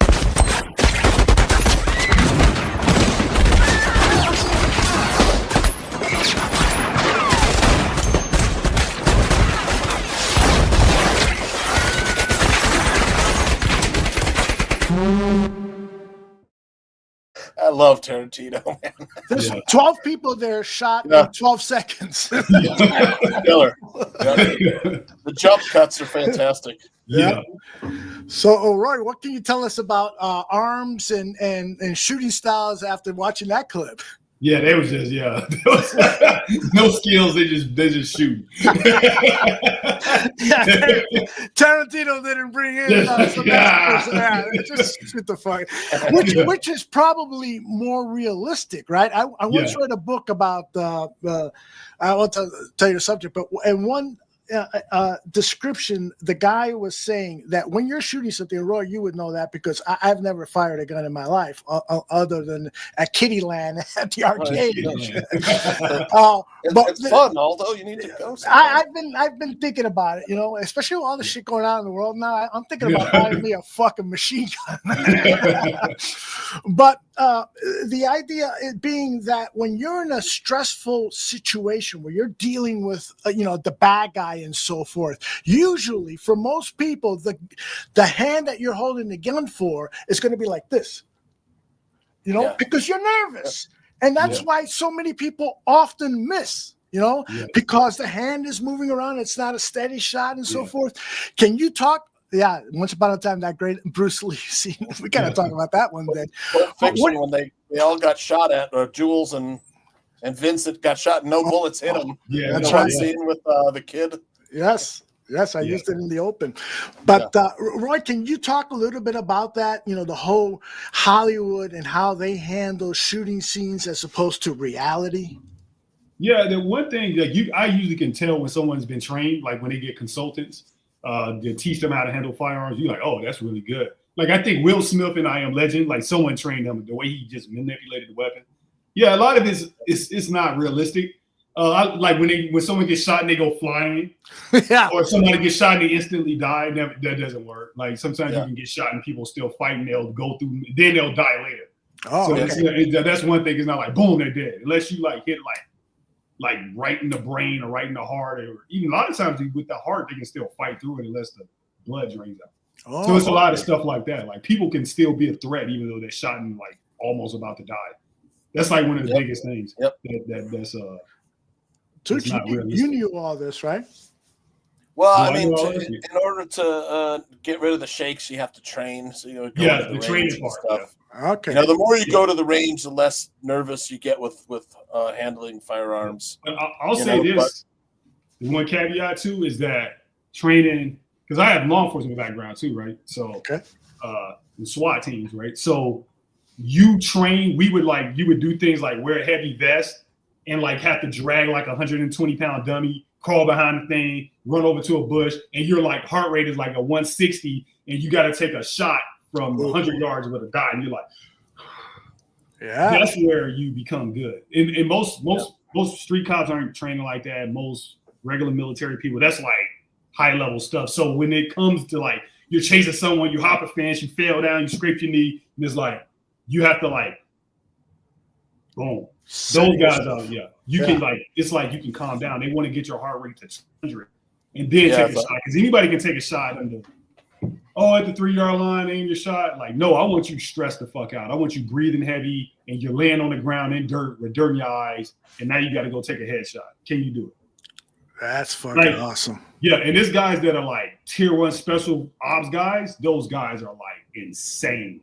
Like, not only will they take a headshot, but I've seen guys like do all this crap, basically run a marathon and go, and the round is like this. You like, do not fuck with that guy. These are guys who, men and women, we have protected our nation. Like, they're that good. And I've been around some good people. You just like, how did you do that, bro? Damn. Like, your heart rate is 180. You like take a deep breath. 15 shots from the 50-yard line, all like within a hole. You like, that's insane, dude. I for a while in between marriages, I moved into the back house of my good buddy's apartment building, and there were a lot of rats in the alley, the Humboldt Park, and back then that garbage cans there were no lids, and so there were rats running all over the fucking yard. And so he says, "Hey, what are you doing tonight?" I go, "Nothing, I'm just gonna watch some TV." So come on over to the house. So we go over to the house, have a couple of beers, and then he hands me a BB gun. We go out to the porch. He goes, okay, let's start shooting these motherfuckers. And he pulls out and he's like shooting them like target practice. I'm like, pop, pop, pop, pop, pop, pop, pop, pop. He's like, whoa, whoa. He goes, you only got 6 bullets. Said, no, I don't have any now. I don't have the nerve set. That's one of the reasons I've always been afraid to buy a gun, is because I'll end up being like Alec Baldwin, you know.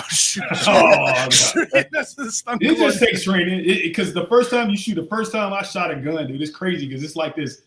It's like boom. You're like, oh shit. Yeah. Yeah. But like now, I was like shooting a gun. It just got real. Yeah, it's like, oh my god, I'm gonna kill myself. Yeah. But now it's like bang, bang, whatever. That's awesome, man. Tooch, what do you got? I don't do none of that shit now. I sell real estate. Movies? You sell real estate now. You're not shooting any of the customers. No, hell no. I'm like, you're the safest real estate agent in the world right now. Where are you living at now? California. Oh, okay. SoCal, yeah. Cliff and Chatty's a real estate agent down in Florida. So we got some agents in the house. Yep. Tooch, what do you got? Movie shootouts, and then we'll get to Roy's choices. Let's see if we're going back. Like recent stuff, I got some classics. Going back, it's got to be the Good, the Bad, and the Ugly. Oh, Sergio Leone, cowboy western. Mm-hmm. The whole scene with the triangle. The music's fantastic. Oh. And that it's a very build, but there's not much firing, because Tuco's gun has no bullets, and then the Blondie and Lee Van Cleef, the gunfight's really just between them.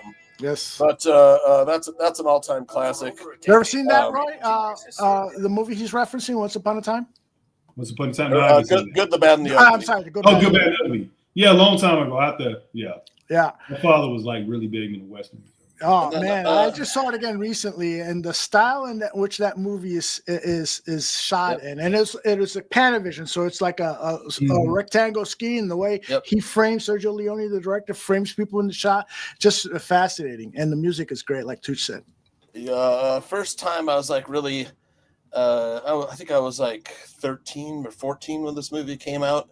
But the guns were so loud. It's a Walter Hill film. It was like Eddie Murphy's big break. I'm talking about 48 Hours. It has a lot of good gunfights. And, man, the guns were so loud in that movie. It's like a boom. They're like cannons. And Nick Nolte had that big, 44 Magnum. Yeah. And it had some great gunfights in it and stuff. Of course. Tooch, Walter Hill directed that movie, and he was known for his expertise in working with the sound effects. He did a movie called The Driver, and that car sounded like a monster. The engine was like every time they cut to that car, and then they cut to the other car, it's like, and so it made it sound like the car was its own character. It was the bad guy. It was pretty cool shit. It's it's an all-time classic movie. Now, recently, I've seen a couple movies that had really good gunfight scenes in them. I talked about this movie last week. It's a Guy Ritchie film called The Wrath of Man, with Jason Statham. The gunfight in the armored car depot at the end is like, it lasts forever. It's like, it's killer. And some of the guys are wearing the main crew that's been robbing these armored trucks. They're wearing like full body armor and stuff. And they're fighting the armored truck drivers and stuff. And Clint Eastwood's son is in the movie. It's got a great cast. And then I don't know if you saw Wind River. Did you ever see Wind River? Never heard of it. One of the Elizabeth Olsen and Jeremy Renner, and there's a scene where they go to this oil drilling camp, and they're outside, and there's a big square off, and Jeremy Renner is far off, with his sniper rifle. That's fantastic gunfight scene right in the middle of the movie. And then Mile 22 with Mark Wahlberg has like gunfights all throughout the whole movie. It's got the martial artist Iko Uwais, who's the Indonesian star in the Gareth Smith movies.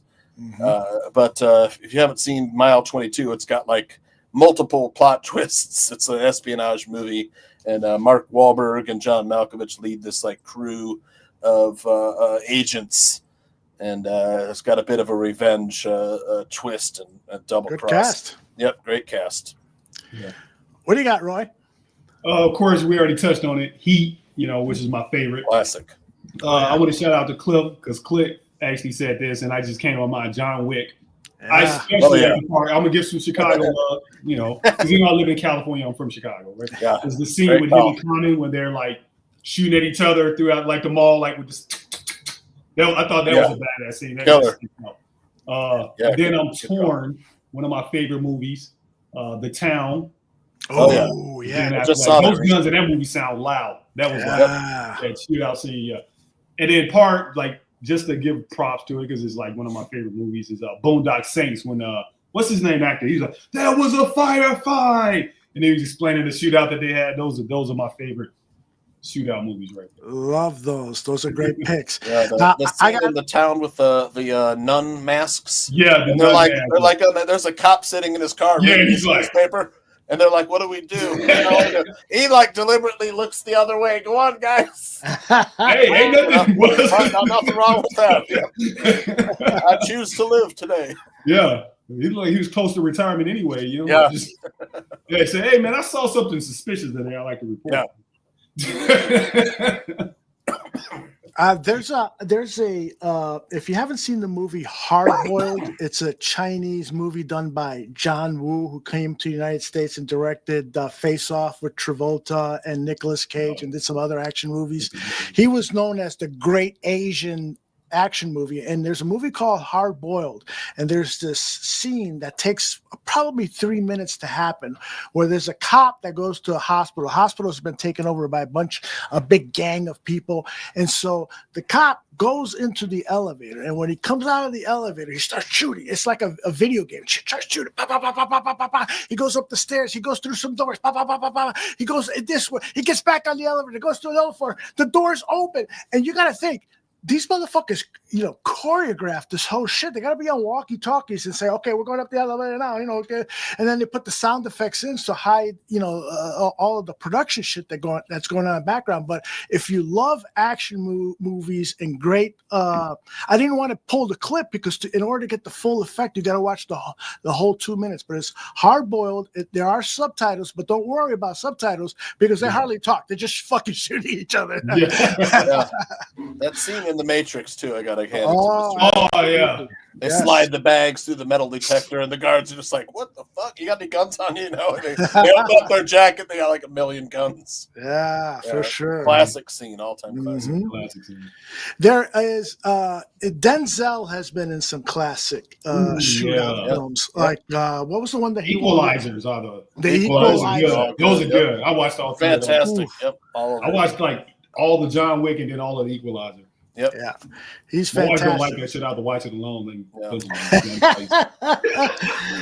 want to watch rom-coms and shit. I'm like, that's time for murder and mayhem. My wife has been into Dateline, and she's learning all these ways to fucking off me, man. I'm so we watched one the other night. I wasn't watching. I walk in and she's watching this, and it's about some wife that what's your reaction to hearing, Sorry, Darnell. Some dentist poisons his wife. And so she's like fucking writing down the poison. I'm like, what the fuck's going on here? I just play. I don't need that, honey. I'm just writing it down. Exactly. But I saw Novocaine. It's tell us about it. And Roy was talking about like you can still take a bullet and walk around and fight and stuff. And the main character in the movie, well, he can't feel pain because he has some kind of syndrome or disorder where his like nerves don't work. So it's like there's a lot of comedic scenes in it where he's getting stabbed and not realizing it, or shot and not realizing it. It's a pretty good story. Another bank robbery story, and his girlfriend at the bank gets kidnapped, so he goes after the bank robbers. He's just a assistant bank manager. Wow. But it's pretty funny. It just came out, and it's called Novocaine. And the kid, the actor's the son of Dennis Quaid and Meg Ryan. He looks just like his dad, but pretty good movie. And the girl is she was in that movie Prey, which was like in the Predators. universe. It happened in like the Old West, where she was like an Indian, a Native American gal who stalks the predator, her and her brother. But another great gunfight movie would be Predators, with Adrian Brody. Any of the Predators, one too, the original Predator with Arnold and Carl Weathers. Just classic. Yeah, those are classic 80 movies right there. Yep. Yeah. So do you have a good time tonight with two old Bears fans, Roy? Hey, I'm getting up there too, man. 3 old Bear fans. Yeah, three old Bears fans. It's been a minute since I hopped on the podcast, Yep. Well, before we get out of here, I got to show you one last one. Nice. We were talking about Denzel. It's Training Day. And there's a number of good shootouts in this one, but I pulled this one so that we could take a look at it. It is the scene where he goes to a house and he steals the money, and then he's running out of the house, and she realizes the motherfucker stole my money. She's like, you're not a cop, and also she starts screaming, and everybody from the hood comes down, and there's this shootout that happens. Let me play it for you right now. Training Day shooting scene right here.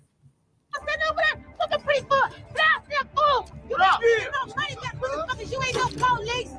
You ain't no police. I want my motherfucking You motherfucker. Good. Man, let's get the fuck out of here.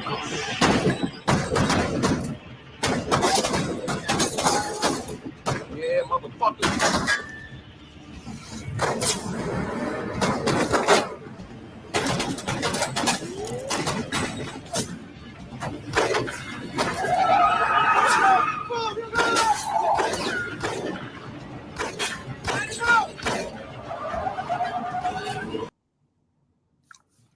That's the neighborhood. Classic. Whoops. That's the neighborhood I grew up in, by the way. I grew up in Austin, baby, West Side. Oh, there you go. I grew up in Humboldt Park, so. Oh, yeah, you go. Yeah, so I'm home reading a book while all the gunshots are out. Same thing. What's that? Exactly. Get down. Okay, time to get back up. I hate to say it, but that's the reality, man. Yep. Definitely. Yeah, well, Roy, man, outstanding. Really value your opinions, and this is what, the third, fourth time you've been on the Barroom Network, and can't wait for Three Kings to come back. And if you guys need any help at all, how many times have you been on? 4 now, right? Yeah, wow. It's like guesting on SNL, where you go to next will be the 5-timers club. Yeah, we'll get you the jacket. Say 5 and stuff. For our audio podcast people, why don't you tell people where they can contact you on social media? Yeah, you can contact me on Twitter, aka X. It sounds dirty stuff. At 79ILLWILL, 79ILLWILL. You probably see me if you follow Bears Twitter. You'll see me on there. I've been hopping back on lately. Making my opinions known about what's going on. But yeah, that's the main thing. You can follow the podcast on Spotify, Apple Music. 3 Kings of the Midway podcast will be dropping soon. And hopefully we have a good season, y'all. Yeah. Right. And you bring to mind, Roy, that Bears Twitter is kind of a special in social media. We've gotten a lot of knocks because of the fights that we get into, which is, a lot of people sometimes make too much out of that. The fact of the matter is that we've been treated poorly by the Chicago Bears organization. And when I say we, I'm talking about us fans. And so, yeah, just like in any family, you're going to argue with a fellow Bears fan. You're going to argue. And so that's what's happened. I love it when you come into Twitter and you have fact-based opinions, and then you throw some nice jabs in there from time to time. Telling people to shut the fuck up and whatever. I've been trying to chill on that lately. Yeah. Not as much. Don't get rid of it completely. We still need that voice out there. And so make sure you are following Roy on social media. Tooch, what do you got coming up here in the bar room?